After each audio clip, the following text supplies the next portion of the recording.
UCTS 두란노 성경교실 가족 여러분 안녕하세요. 안녕하세요. 김정준 목사와 함께하는 갈라디아서 성경 공부 8번째 시간입니다. 우리는 지난 시간에 어떤 과정을 거쳐서 성령님께서 이방인인 우리에게까지 임하게 되셨는가, 그리고 그것이 얼마나 우리에게 큰 축복인가를 살펴보았습니다. 오늘은 계속해서 성령님에 대해서 배워보는 귀한 시간을 갖도록 하겠습니다. 오늘 우리가 배울 주제는 십자가와 성령입니다. 기독교는요, 체험의 종교입니다. 이렇게 살아야 된다라고 하는 윤리만도 아니고, 또 어떤 삶의 귀한 진리를 가르쳐주는 철학만도 아닙니다. 기독교는요, 살아계신 하나님을 직접 맛보아 아는 체험의 종교입니다. 저는 몇 년 전에 그 C.S. 루이스가 쓴 나니아 연대기라고 하는 소설을 읽어본 적이 있습니다. 오랫동안 그 많은 독자들의 사랑을 받아서 영화화된 그 작품이죠.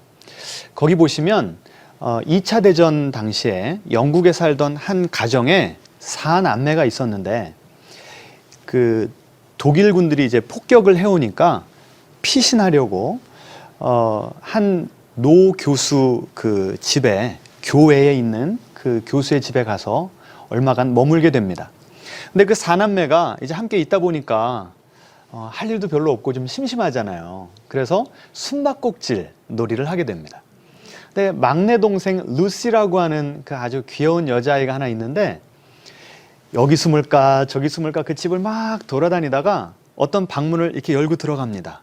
보니까 앞에 커다란 나무로 만들어진 옷장이 있는 거예요. 아, 여기 숨으면 되겠구나 하고 문을 열고 들어가서 숨었습니다. 그리고 이제 꽁꽁 숨으려고 뒷걸음질을 치는 거죠.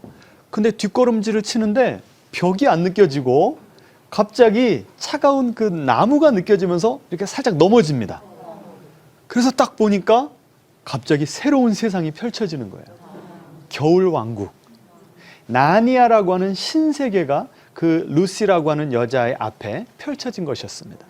그래서 너무 신기해서 이 놀라운 경험을 이제 다시 그 옷장으로 들어와서 다시 나가서 그 언니 오빠들에게 이야기를 합니다.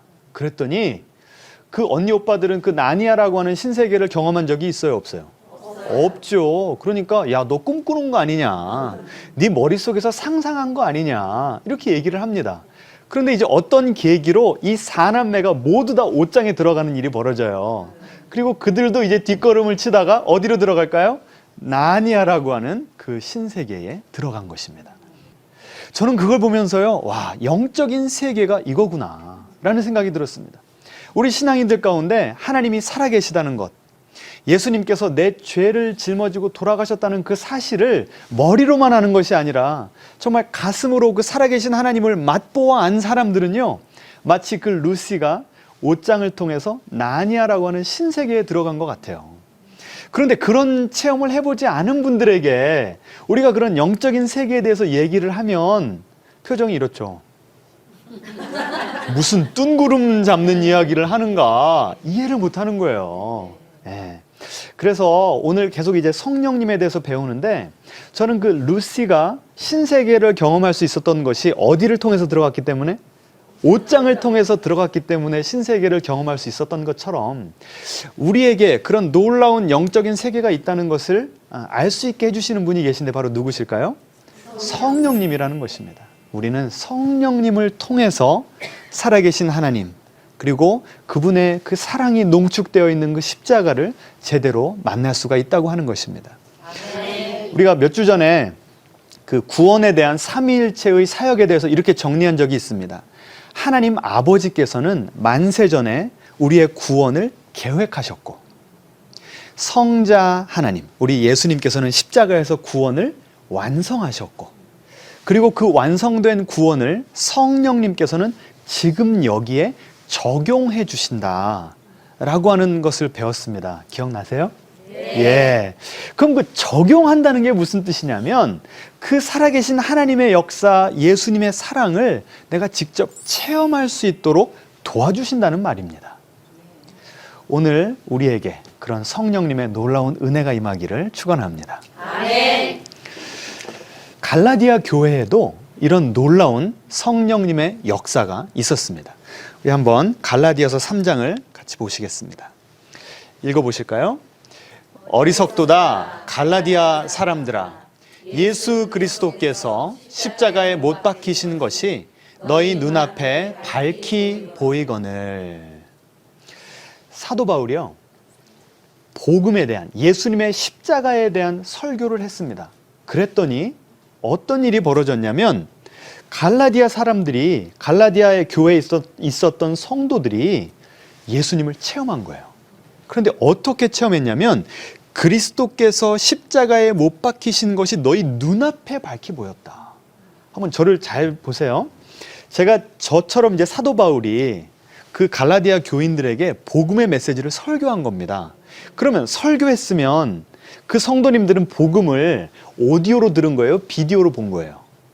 청각으로 들었어요. 그런데 놀라운 체험을 한 것이 청각이 뭘로 어떻게 드러난 거예요?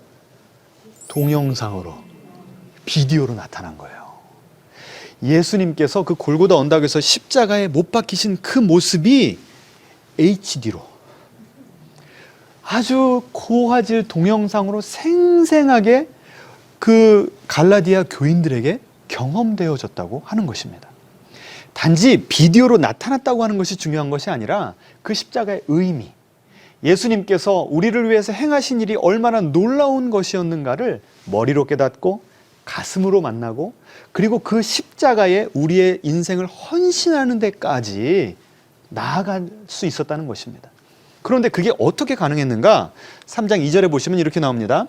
너희가 성령을 받은 것이 율법의 행위로냐 혹은 듣고 믿음으로냐.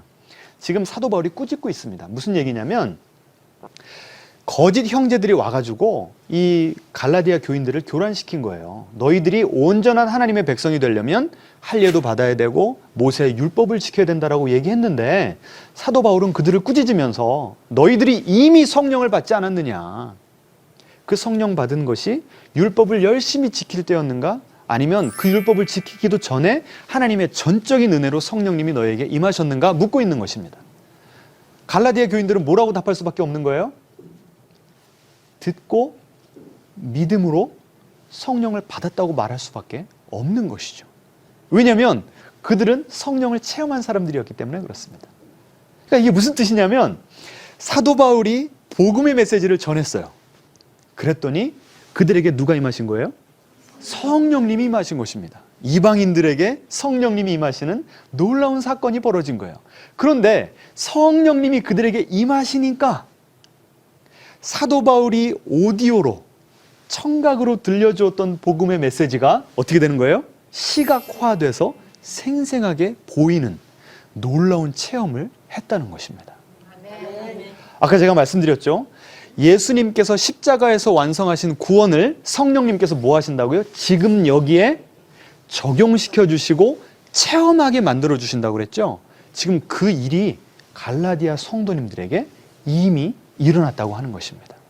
이 갈라디아 교인들이 경험한 놀라운 성령의 역사는요, 이미 예수님께서 제자들에게 가르쳐 주신 성령님에 대한 내용에 포함이 되어 있는 것입니다. 그래서 지금부터 우리는 성령님이 어떤 분이신가, 우리 영혼에 어떤 그 역사를 하시는가를 예수님의 가르침을 통해서 한번 배워보도록 하겠습니다. 자, 예수님이 성령님을 이렇게 소개하셨습니다. 우리 같이 한번 읽어보겠습니다. 내가 아버지께 구하겠으니 그가 또 다른 보혜사를 너희에게 주사 영원토록 너희와 함께 있게 하리니. 자, 여기 보시면 성령님을 뭐라고 표현했습니까? 보혜사. 말이 좀 어렵지요. 이 보자는 무슨 뜻이냐면 보호하다. 해자는 뭘까요? 은혜를 베풀어 주신다. 사자는요, 선생, 스승. 그러니까 성령님이 누구시냐면 우리를 보호해 주시고 은혜 베풀어 주시고 우리를 진리로 인도하시고 가르쳐 주시는 분이다 라고 보혜사라고 우리에게 알려주신 것입니다. 그런데 그 보혜사라고 하는 단어만큼 중요한 표현이 또 나옵니다. 그 바로 앞에 어떤 수식어가 붙었습니까? 또 다른. 예수님께서 지금 제자들에게 이렇게 말씀하신 것입니다. 내가 너희들을 위해서 하나님 아버지께 기도하고 구할 것이 있다. 누구예요? 성령을 구하겠다는 거예요. 그런데 그 성령은 누구시냐면 또 다른 보혜사라는 거예요. 이건 무슨 뜻일까요? 이미 보혜사가 계시다는 거예요. 원조 보혜사가 계시다는 거예요. 그럼 그 보혜사는 누구실까요?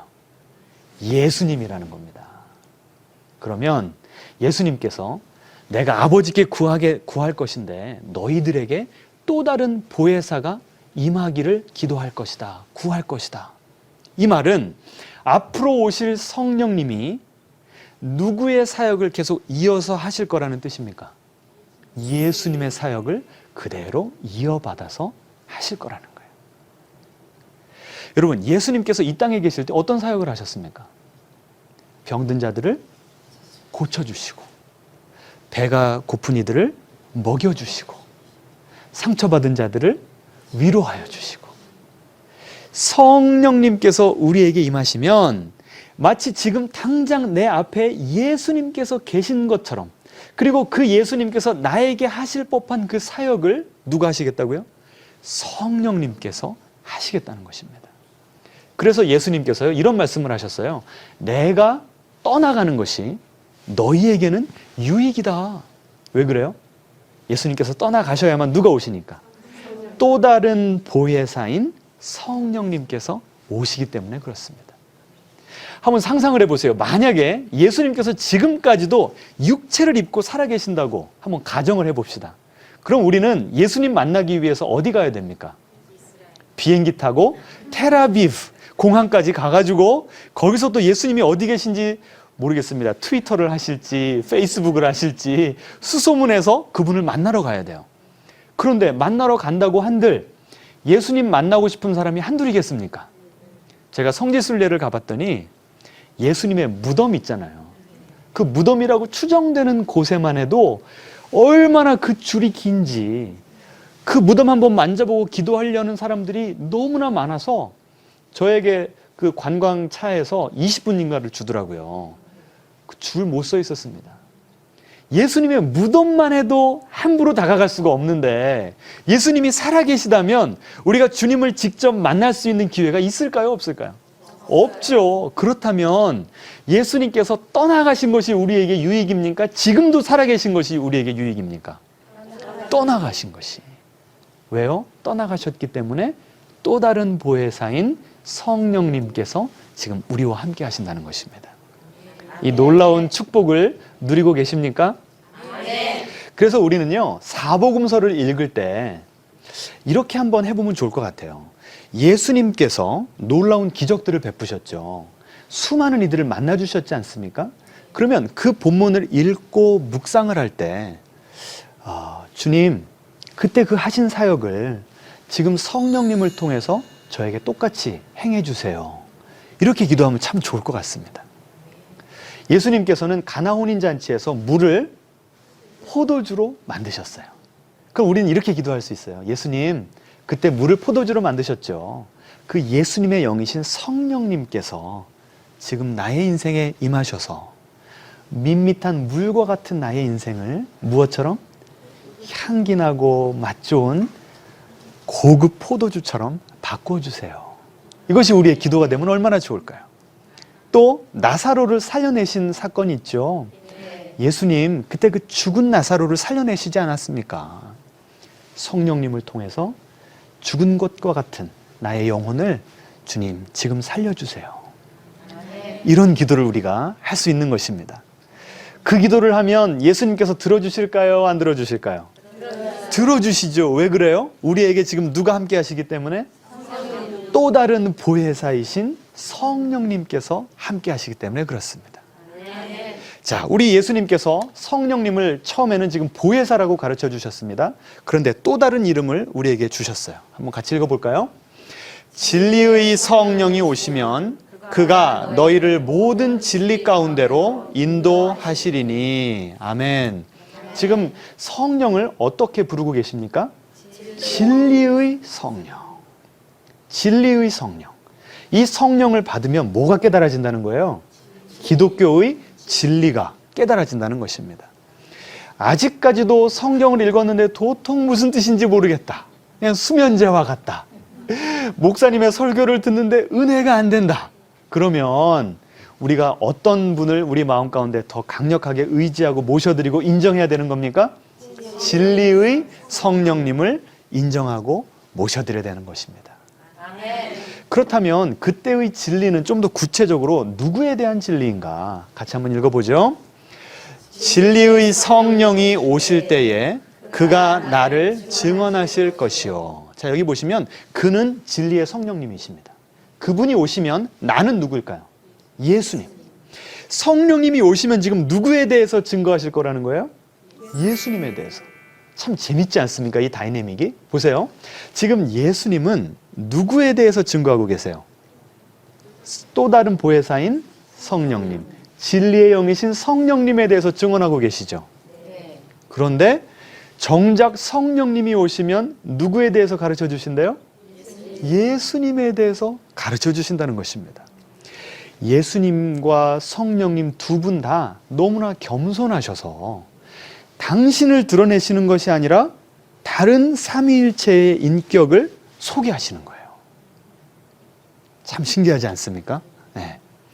게다가 지금 예수님께서 이렇게 우리에게 성령에 대해서 가르쳐 주시고 계신 내용이 요한복음 13장부터 17장까지 그 긴 5장에 걸쳐서 예수님께서 가르쳐 주시는 내용이 나오는데 그 가르쳐 주신 시점이 언제냐면 예수님이 십자가 달려 돌아가시기 바로 전날이에요. 여러분, 사람이 죽기 전에 하는 말을 뭐라고 그러죠? 유언이라고 하죠. 예수님의 유언과 같은 내용이 바로 요한복음 13장부터 17장입니다. 여러분, 유언할 때 농담 따먹게 하는 사람 있을까요? 별로 없을 것 같아요. 정말 내가 인생을 살아보고 가장 중요한 그 인생의 교훈, 그 엑기스를 우리 자녀들에게 말하는 것이 유언 아닐까요?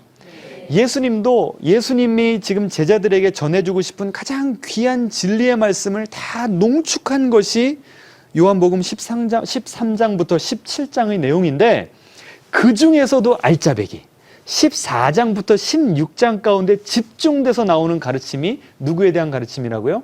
성령님에 대한 가르침이라는 것입니다. 지금 예수님은 이제 제자들을 떠나야 돼요. 그리고 그 제자들이 복음을 모든 민족에게 전하는 그 선교의 사명을 감당해야 되는 겁니다. 그런데 예수님이 보시기에 제자들이 지금 마음이 놓이고 안심이 돼요, 안 돼요? 안 되는 거예요. 자기네들끼리 서로 누가 더 높은 자리 맡을까 싸우고 있고, 그렇죠? 이 도저히 지금 맡길 수 있을까 좀 걱정이 되시는 겁니다. 그래서 간절한 마음으로 지금 누구를 소개하고 계신 거예요? 성령님. 예수님의 사역을 계속 이어서 하시고 예수님의 모든 진리의 말씀을 깨닫게 하시고 그리고 그 예수님이 하신 일, 십자가에서 하신 놀라운 구원의 역사가 얼마나 놀랍고 귀한 것인가를 이 제자들에게 깨닫게 하시기 위해서 성령님을 보내주시겠다 약속하신 것입니다. 아멘. 자, 그렇다면 성령님께서 예수님에 대해서 증언하신다고 했죠. 이건 무슨 뜻인가 생각을 해보니까 이런 것 같아요. 성령님이 우리를 시간과 공간을 초월해서 십자가로 데리고 가시는 것 같아요. 아까 우리가 갈라디아 교회 성도님들을 살펴봤죠. 예수님의 십자가 복음에 대한 그 메시지를 들으니까 누가 임하셨어요? 성령님이 임하셨고 그 성령님이 임하시니까 그들이 시간과 공간을 초월해서 마치 내가 그 십자가의 현장에 있는 것과 같은 생생한 체험을 했다고 그랬죠. 이것이 바로 성령님께서 우리에게 오실 때 우리가 경험하는 놀라운 영적 체험이라는 것입니다. 이 경험을 먼저 누가 했는 줄 아세요? 사도 바울이 했습니다. 우리 갈라디아서 이 유명한 구절 2장 20절을 한번 같이 읽어보실까요? 내가 그리스도와 함께 십자가에 못 박혔나니 그런즉 이제는 내가 사는 것이 아니요 오직 내 안에 그리스도께서 사시는 것이라. 여기 보시면 참 신비한 그 표현이 나옵니다. 내가 그리스도와 함께 십자가에 못 박혔나니. 여러분, 사도 바울이 예수님 그 십자가에 못 박히셨을 때 그 현장에 있었습니까? 없었습니까? 사도 바울이 예수님을 처음 언제 만났어요? 다메섹으로 예수님 믿는 사람들 쫓아가려고 하다가 예수님을 만났잖아요. 그 시점은요, 예수님이 부활하시고 나서 한참 몇 년이 지난 그 시점입니다. 그러면 사도 바울은 그 십자가의 현장에 없었어요. 그런데 어떻게 사도 바울이 이런 고백을 할 수가 있는 겁니까? 예수님과 함께 십자가에 못 박혔다.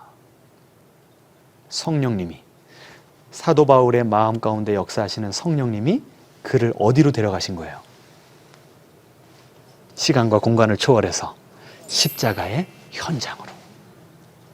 놀라운 체험을 한 것입니다. 한번 우리가 머릿속으로 상상을 해보죠. 예수님과 함께 십자가에 못 박혔다. 지금 예수님이요, 십자가에 못 박혀 계세요. 우리가 십자가에 같이 못 박히는 거예요.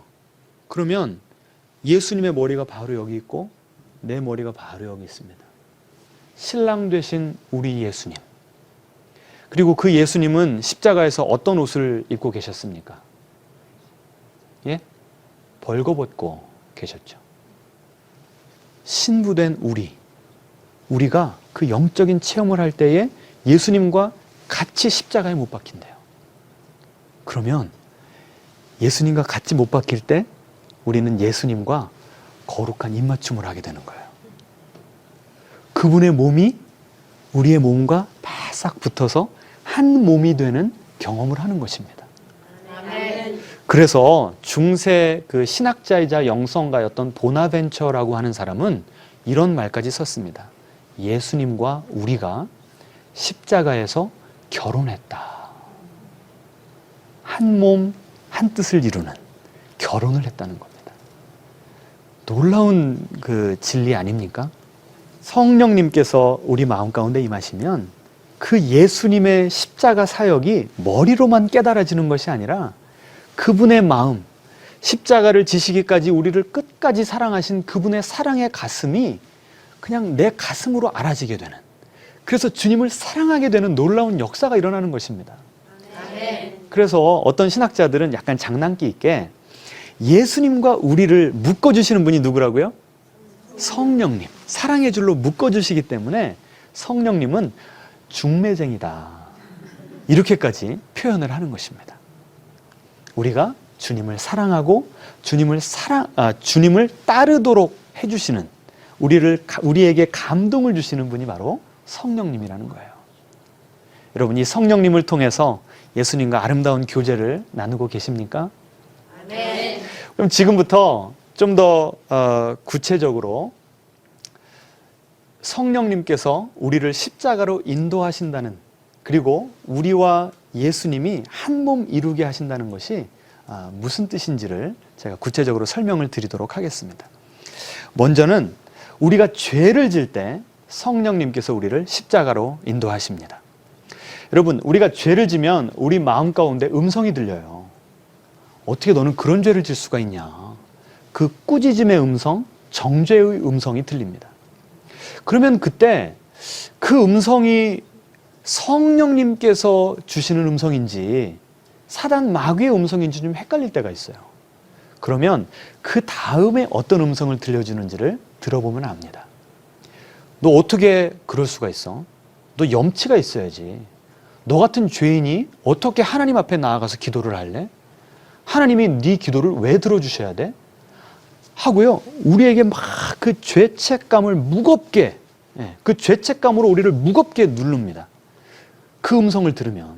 그리고 그 음성을 들으면 들을수록 점점 하나님께 가까이 갈 수가 없어서 멀어져요. 그러면 그 음성은 성령님이 주시는 음성이에요? 사단 마귀가 주는 음성이에요? 사단 마귀죠. 그런데 성령님은요, 우리를 책망하십니다. 근데 그 책망은요, 미워서 하시는 책망이 아니에요. 안타까워서 하시는 책망입니다. 그 책망을 들으면 우리는 뭐 할 수밖에 없어요? 회개의 자리로 나아갈 수밖에 없는 것입니다. 성령님이 우리를 십자가로 데려가시는 거예요. 너는 그런 죄를 졌음에도 불구하고 예수님은 십자가에서 내려오시지 않았다. 예수님은 돌아가시기까지, 끝까지 너를 사랑하시고 너를 위한 죄값을 온전히 치르셨다. 그 놀라운 진리의 말씀을 우리에게 다시 한번 확인시켜 주시는 것입니다. 그러면 그 죄를 졌음에도 불구하고, 그리고 여전히 우리의 마음은 죄책감으로 무거움에도 불구하고 우리는 그 예수님의 은혜에 힘입어서 하나님께 나아갈 수가 있는 거예요. 그 하나님의 마음을 아프게 해드리고 예수님을 실망시켜드리는 그 죄가 너무나 크고 너무나 가슴이 아파서 그때야말로 진정한 회개를 할 수가 있게 되는 것입니다. 우리 한번 성경 구절을 찾아보시죠. 요한 1서 2장 1절에 이런 내용이 나옵니다. 같이 읽어보시죠. 만일 누가 죄를 범하여도 아버지 앞에서 우리에게 대언자가 있으니 곧 의로우신 예수 그리스도시라. 아멘. 아까 제가 말씀드렸죠. 보혜사. 또 다른 보혜사가 있다는 얘기는 원조 보혜사가 있다는 얘기인데 그 원조 보혜사가 누구시라고요? 예수님이다. 그런데 그 보혜사의 또 다른 해석이 나오는데 바로 무엇이냐면 대언자라는 것입니다. 이 대언자는 누구냐면 쉽게 말하면 변호사입니다. 변호사. 그러니까 이 파라클레이토스라고 하는 이 보혜사라고 하는 뜻의 그 헬라어는 원래 법정 용어였다고 하는 것입니다. 법정에서 지금 한번 그림을 그려보세요. 앞에 하나님 아버지께서 재판관으로 떡하니 앉아 계세요. 그리고 사단 마귀가 저쪽에서 우리를 고소하는 거예요. 무엇을 가지고 고소할까요? 우리가 지은 죄를 가지고, 그 사실을 가지고 고소하는 거예요. 하나님, 저 집사님은 몇 날 며칠 몇 시에 이런 죄를 졌습니다. 하나님, 유죄 판결을 내리십시오 라고 하는 거예요.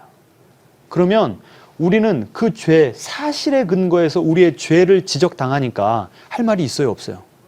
없죠. 우리는 완전히 정죄감에 이렇게 콕 고개를 숙이고 있습니다. 그때 우리 옆에 누가 계시다는 거예요? 보혜사, 대언자 되신 우리 예수님께서 계시다는 것입니다. 그 예수님께서 우리를 뭐 해주신다는 거예요? 변호해 주시는 겁니다. 여러분, 내가 유죄냐 무죄냐 하는 것은 전적으로 누구의 능력에 달린 거예요? 변호사의 능력에 달린 거죠. 유능한 변호사 쓰면, 그렇죠? 유죄받을 사람도 무죄가 될 수도 있는 거예요. 그 예수님께서 놀라운 변호사가 되어주신다는 것입니다. 무엇이라고 변호를 하시냐면, 저는요, 이 사실을 깨닫기 전에는 예수님께서 우리 대신에 하나님 아버지께 싹싹 비는 모습을 생각을 했어요. 하나님, 이 김집사 불쌍하잖아요. 한 번만 용서해 주세요. 그럼 앞으로 잘할 겁니다. 이렇게 우리 대신에 하나님 아버지의 그 연민, 하나님 아버지의 자비하심에 호소하는 것으로 저는 생각을 했다고요. 근데 여기 보시면 그 예수님을 어떻게 표현하고 계십니까? 어떻게 표현하고 있습니까? 의로우신 예수님이다. 의로우신 예수님이라는 건 무슨 뜻이냐면 십자가에서 우리의 죄값을 다 지불하시고, 그리고 우리가 살았어야 될 거룩한 삶, 의로운 삶을 대신 살아주셨기 때문에 그 예수님의 의로우심 때문에 우리의 죄값이 다 사해졌다고 하는 것입니다. 그래서 예수님께서 재판관 되신 하나님 아버지께 호소하실 때 하나님의 긍휼하심에 호소하시는 것이 아니고 하나님의 의로우심에 호소하신다는 거예요. 무슨 뜻이냐면 예수님께서 우리를 그렇게 변호해 주시는 거예요. 저 김집사의 죄 사실입니다. 하지만 그 죄를 내가 2000년 전에 십자가에서 다 지불하였습니다.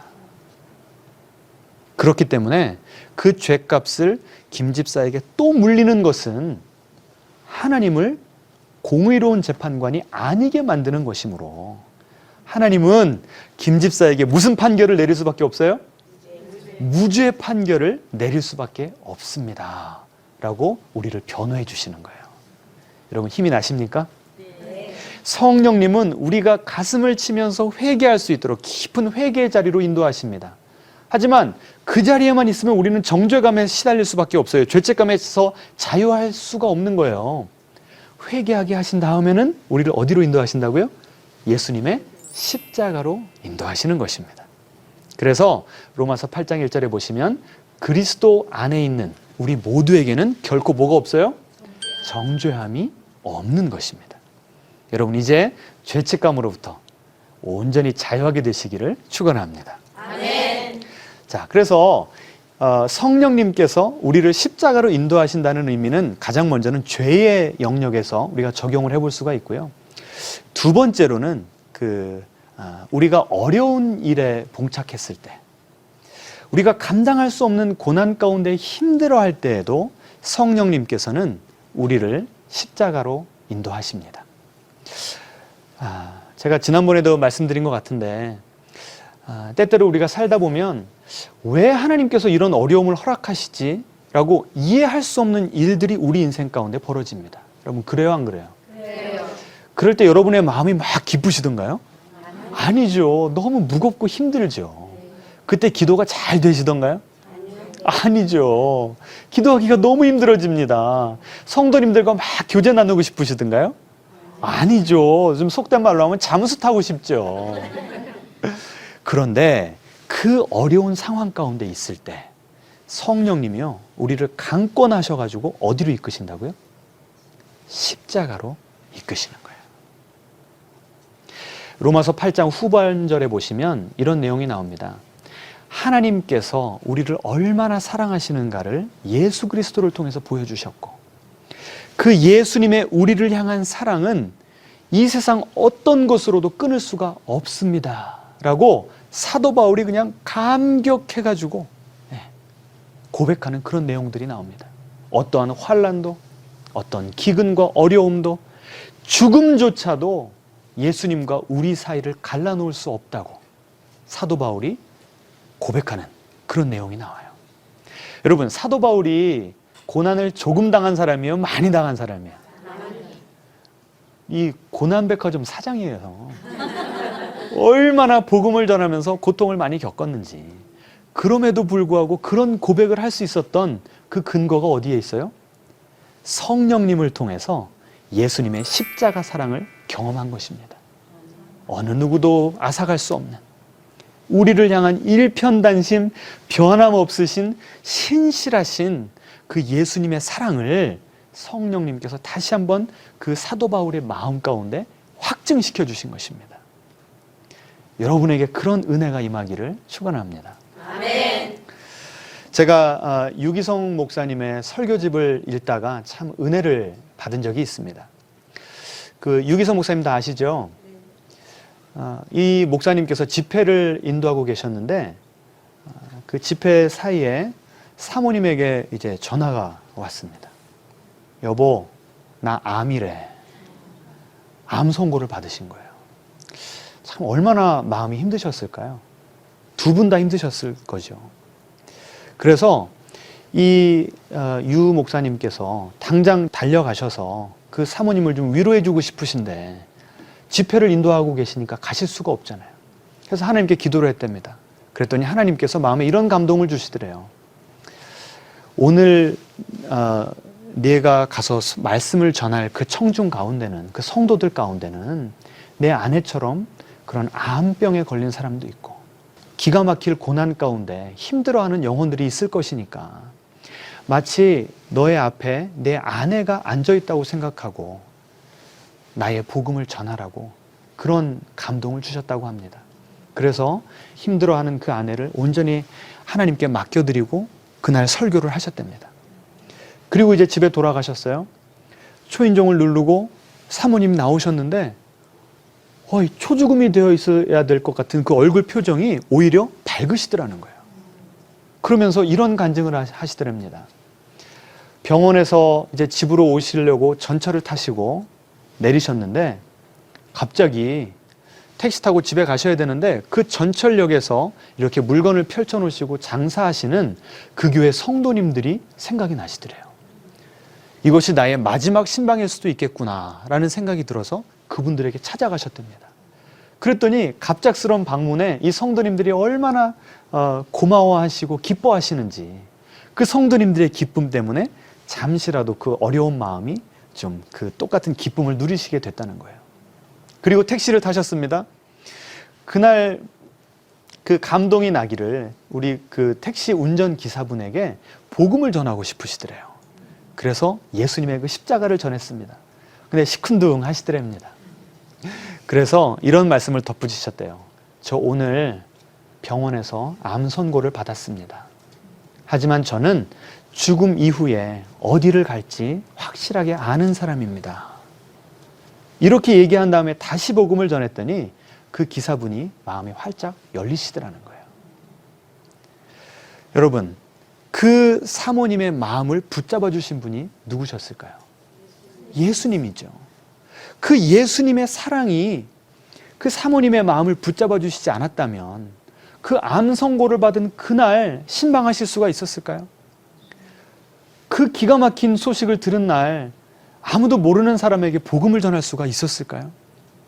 하나님께서 그 사모님의 인생을 온전히 붙잡고 계시다고 하는 그 확신을 성령님을 통해서 주셨기 때문에, 그 성령님을 통해서 무엇과도 끊을 수 없는 그 예수님의 사랑 가운데로 그 사모님을 인도하셨기 때문에 그 사모님은 놀라운 은혜를 경험하실 수가 있었던 것이었습니다. 그래서 유기성 목사님이 책에다가 이렇게 쓰셨습니다. 아, 아내가 자기의 죽음을 통과했구나.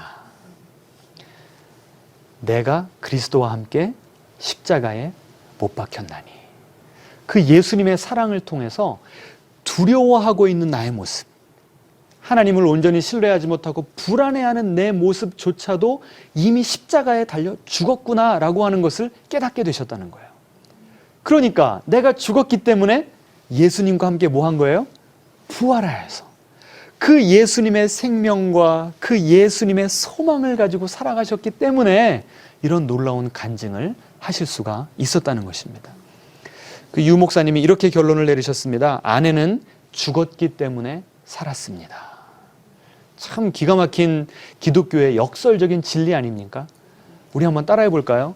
우리는 죽었기 때문에 살았습니다. 우리는 죽었기 때문에 살았습니다. 그 예수님의 사랑을 붙잡으면 두려워하고 있는 우리의 모습, 불안해하고 있는 우리의 모습도 십자가에 못 박을 수 있음을 믿으시기 바랍니다. 아멘. 자, 이제 마지막으로 성령님께서 우리에게 임하시면 우리가 예수님을 주님이라고 고백할 수가 있게 됩니다. 자, 고린도전서 12장 3절에 이런 구절이 나옵니다. 성령으로 아니하고는 누구든지 예수를 주시라 할 수 없느니라. 예수님이 우리의 인생의 주인이라고 단지 입술로만 고백하는 것이 아니라 우리의 삶의 행동으로 고백할 수 있도록 우리를 도전하시고 우리를 훈련시켜 주시는 분이 누구시라고요? 성령님이라는 것입니다. 저희 어머니 간증을 좀 하겠습니다. 저희 어머님이 부흥 강사신데요. 어느 교회 부흥 집회를 인도하시고 난 다음에 한 성도님이 크게 은혜를 받으셔서 밍크 코트를 선물로 해주셨어요. 그래서 저희 어머니는 그 밍크 코트를 받으시면서 내가 개척교회 사모로 오랜 기간 이렇게 고생을 했더니 하나님께서 이렇게 나를 위로를 해주시는구나 하고 감사하면서 받으셨답니다. 그리고 옷장에다가 잘 모셔뒀어요. 그랬는데 이제 여름이 되었습니다. 러시아에서 선교사 내외분이 저희 집을 방문을 하셨어요.